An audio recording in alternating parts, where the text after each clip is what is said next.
பிரியமானவர்களே, இயேசுவின் நாமத்தினாலே அன்பின் வாழ்த்துக்கள். இப்பொழுது நாம் ஒரு போட்டில் பயணம் பண்ணி நம் நடுக்கடலில் இருக்கக்கூடியதான சிறைச்சாலைக்கு நாம் வந்திருக்கிறோம். இந்த சிறைச்சாலையில் கைதிகள் அடைக்கப்பட்டதான, அந்த ராஜாக்கள் காலத்தில் கைதிகள் அடைக்கப்பட்டதான ஒரு சிறைச்சாலை நீங்கள் பார்க்குறீங்க. சுற்றியுமே சிறைச்சாலை தான். அப்படியே கொஞ்சம் காட்டுங்க, சும்மா இப்படி ஒரு மொத்தத்தையும் காட்டுங்க.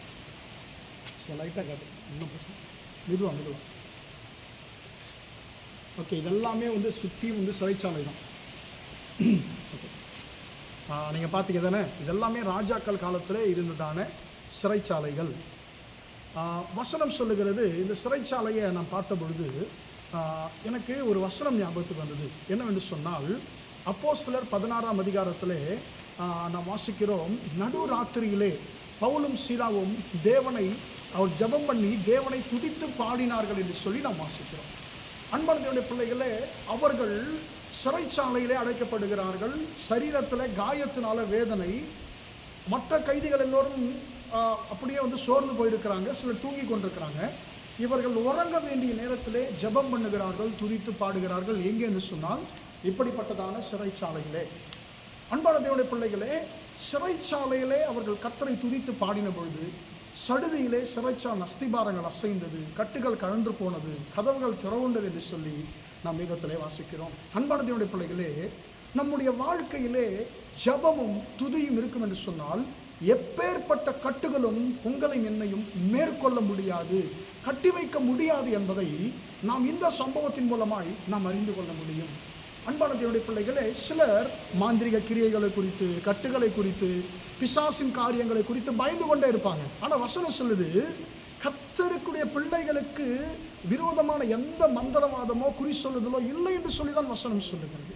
அன்பான தேவனுடைய பிள்ளைகளே, பவுலும் சீலாவும் கட்டுகளை குறித்து கவலைப்படலை, காயங்களை குறித்து கவலைப்படலை. அந்த கட்டுகளோ காயங்களோ சிறைச்சாலைகளோ அவர்களுடைய ஜபத்தையோ துதியையோ நிறுத்த முடியவில்லை. அவர்கள் எல்லாவற்றையும் மேற்கொண்டு துதித்து ஜெபித்தது நிமித்தமாக அன்பான தேவனுடைய பிள்ளைகளை அற்புத விதமாக அவருடைய கட்டுகள் கழன்று போனது, கதவுகள் திறவுண்டது.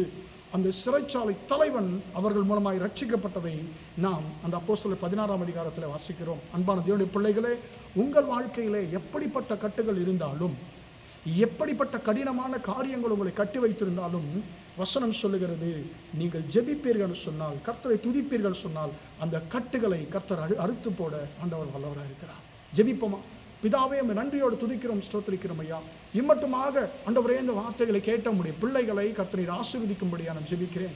ஆண்டவரே, பவுலும் சீலாவும் சிறைச்சாலையிலே துதித்து ஜெபித்த பொழுது ஆண்டவரே, அப்பா, சிறைச்சாலை அஸ்திபாரங்களை அசைத்த தேவன், கட்டுகளை ஆண்டவரை அறுத்து போட்ட தேவன். ஆண்டவரே, உம்முடைய பிள்ளைகளை இன்றைக்கு கட்டி வைத்திருக்கிற எல்லா கட்டுகளிலிருந்தும் கர்த்தரை விடுதலையாக்கும்படியா ஜெபிக்கிறேன். ஆண்டவரே, அப்பா, ஜெபமும் துதியும் ஒரு மனுஷனுடைய வாழ்க்கையில் இருக்கும் பொழுது அந்த மனுஷனை எந்த ஒரு காரியமும் கட்டி வைக்க முடியாது என்று சொல்லி ஆண்டவரே, அப்பா ஸ்தோத்திரம். ஆண்டவரே, நீ எங்களை கற்றுக் கொடுத்த உடைய கிருபைக்கா ஸ்தோத்திரம். உடைய பிள்ளைகளை கட்டி வைத்திருக்கிற எல்லா கட்டுகளும் ஆண்டவரே, உடைய பிள்ளைகளை ஆண்டவர் அடைத்து வைத்திருக்கிற எல்லா விதமான சூழ்நிலைகளும் ஆண்டவரே இயேசு நாமத்தினால் மாறட்டும் என்று சொல்லி ஜெபிக்கிறேன். இந்த நாள் முழுவதுமாய் உடைய பிள்ளைகளோடு கூட உடைய கரம் கூட இருந்து நடத்தட்டும் என்று இயேசுவின் நாமத்தில் ஒப்பு கொடுத்து ஜெபிக்கிறேன், ஜீவனுள்ள நல்ல பிதாவே. ஆமென், ஆமென். பிரியமானவர்களே, கர்த்தர் உங்களை ஆசீர்வதிப்பாராக. Praise the Lord, praise the Lord.